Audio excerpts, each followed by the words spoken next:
कथा भी माता है, माँ की प्रेरणा से ही हमें ये मिला है और माँ के द्वारा ही सिखाया गया है।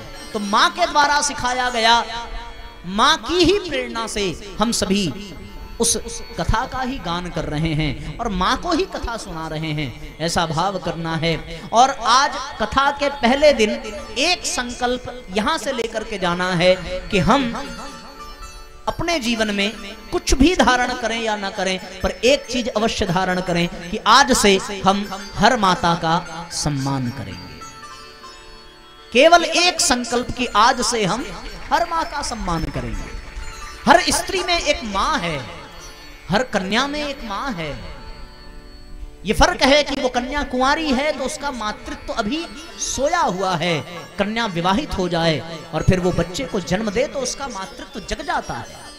तो आज इस कथा में नवरात्रि के पर्व पर आपको केवल इतना संकल्प लेना है कि आज से हम किसी भी स्त्री से तुम तड़ाक करके बात नहीं करेंगे, अपमानजनक शब्द का उपयोग नहीं करेंगे, उसे सम्मान की दृष्टि से देखेंगे। हम स्त्री को भोग्या की दृष्टि से नहीं देखेंगे कि वो विषय वासना के और हमारे इंद्रियों के सुखोपभोग को पूर्ण करने वाली कोई स्त्री है, नहीं, उसे माँ की दृष्टि से देखना है। और फिर वो माँ की दृष्टि से देखने पर साक्षात माँ ही बन जाती है और हमारा कल्याण करती है। आप किसी नवयुवती को देखें तो माता के ही रूप में देखिए, आप किसी स्त्री को देखिए तो माँ के ही रूप में देखिए। हम लोग किसी महिला को देखें और वो स्त्री बहुत सुंदर हो तो उसे विषय वासना की दृष्टि से मत देखिए, आप तुरंत मन में ये भाव ले आइए कि वाह, आज स्वयं माता कितना सुंदर स्वरूप लेकर के हमारे सामने आ गई है।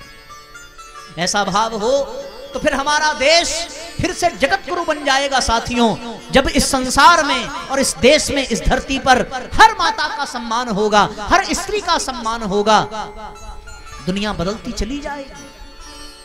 हमने स्त्रियों को दबा करके रखा, अपने घर में चूल्हा चौका और बच्चा पैदा करने की मशीन बना करके रखा, इसलिए हमारा समाज पिछड़ता चला गया। हमें माँ को सम्मान देने की आवश्यकता है। हम मंदिर में जाकर के माँ के सामने अगरबत्ती जलावें और घर में आकर के अपनी माँ को गाली दें, अपनी पत्नी के ऊपर हाथ उठावें और अपनी बेटियों के साथ दुर्व्यवहार करें। बेटों को अधिक सम्मान देना, बेटियों को कम सम्मान देना, ये विषय बड़ा गलत लगता है। लोग कहते हैं कि रात होने पर बेटियों को घर से बाहर नहीं जाना चाहिए, पर मेरा अपना ये मत है कि रात होने पर बेटियों को नहीं, बेटों को घर से बाहर नहीं जाना चाहिए। यदि बेटे रात होने पर घर से बाहर न जाएं तो बेटियां कितना भी देर रात तक बाहर टहलें, उन्हें कभी किसी से कोई खतरा नहीं होगा। ये सच्चाई है। रोकना है तो बेटियों को नहीं, रोकना है तो बेटों को रोकने की आवश्यकता है, क्योंकि समस्या बेटियों की वजह से नहीं है, समस्या महिलाओं की वजह से नहीं है, समस्या का कारण पुरुष समाज है और वो अपने शक्ति का दुरुपयोग कर रहा है। तो आज इस कथा में और आज के इस नवरात्रि के पर्व पर प्रथम दिवस के सत्र में हम सभी ये संकल्प इतना तो अवश्य करें कि आज के बाद हर स्त्री को माता की दृष्टि से देखेंगे, चाहे वो कोई भी हो। क्या कैकेयी से भी बुरा बर्ताव कोई करेगी क्या? विचार करके देखो।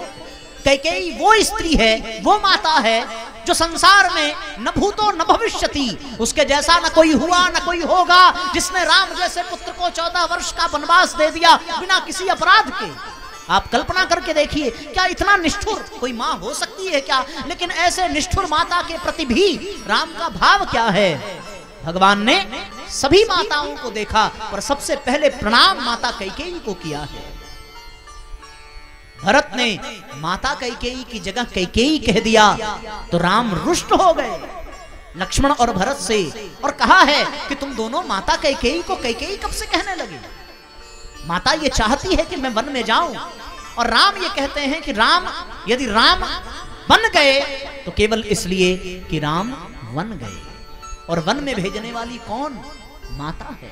तो माता यदि कुछ अहित भी करे तो उसमें हमारा भला ही छिपा होगा, इसमें कोई संशय की बात नहीं है। क्या इससे भी बुरा कोई बर्ताव होगा क्या? फिर हम कैसे अपने माँ को रुष्ट कर सकते हैं? हम कैसे अपने पत्नी पर हाथ उठा सकते हैं? ध्यान रहे, जो अपने ही माता का केवल सम्मान करे वो मूर्ख है, क्योंकि उसे अपने बच्चे के भी माता का सम्मान करना चाहिए। तुम ये सोचो कि वो तुम्हारी पत्नी है, उसे दबा करके रखो, लेकिन ये भी तो सोचो कि वो तुम्हारे बच्चे की माता है, और यदि वो तुम्हारे बच्चे की माता है तो फिर वो भी तो माँ हुई ना, और अगर माँ हुई तो सम्मान उसका भी होना चाहिए। हमने बहुत से घरों में देखा है कि पुरुष अपनी माता के साथ अपनी पत्नी को कष्ट देते हैं। अब समय बदल रहा है, स्त्रियां जाग रही हैं, आने वाला समय माताओं का है, महिलाओं का है। हमारे देश की राष्ट्रपति महिला बन चुकी है। आज हमारे देश की बेटियां बड़े बड़े पदों पर आरूढ़ हैं, वो स्वर्ण पदक ले आ रही हैं बड़े बड़े प्रतियोगिताओं में। क्यों? क्योंकि वो अपनी शक्ति को जगा रही हैं। अब हमें उनकी शक्ति को समझना चाहिए। अब वो जमाना छोड़ दो, उस परंपरा को दूर कर दो कि छोटी छोटी चीजों के प्रचार प्रसार के लिए स्त्रियों को कम कपड़े में हमारे समाज ने परोसा है। आप देखिए टीवी पर जितने प्रचार आते हैं, छोटी छोटी बेटियों को छोटे छोटे कपड़े इसलिए पहना करके प्रचार कराया जाता है ताकि लोग देखें और देख करके सामान को खरीदें। ये कितनी गलत भावना है। हमारे टीवी में आने वाले प्रचार हमारे समाज को गंदा कर रहे हैं। आपने ऐसे ऐसे प्रचार देखे होंगे कि एक आदमी मंजन खरीदे और मंजन करे और उसका दांत इतना चमकने लगे कि उसके पीछे लड़कियां भागने लगे। आप देखो ऐसा प्रचार। क्या हमारे देश की बेटियां, हमारे देश की लड़कियां इतनी गिरी हुई हैं कि एक मंजन करने वाले, ब्रश करने वाले और दांत चमकाने वाले आदमी के पीछे भाग पड़े? नहीं, ये गलत प्रचार है।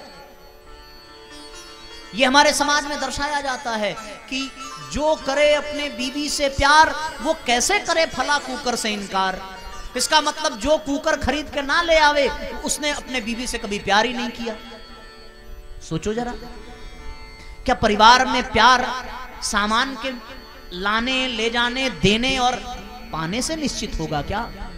ये व्यापार है और इस व्यापार को आगे बढ़ाने में महिलाओं का दुरुपयोग किया गया है। इस शक्ति को जगाने की आवश्यकता है। तो आज हम सब एक ही संकल्प करें, और वो संकल्प साथियों यही कि हमें हर माँ को सम्मान देना है, और हर माँ को सम्मान देकर के ही हम अपने जीवन को धन्य बना सकते हैं।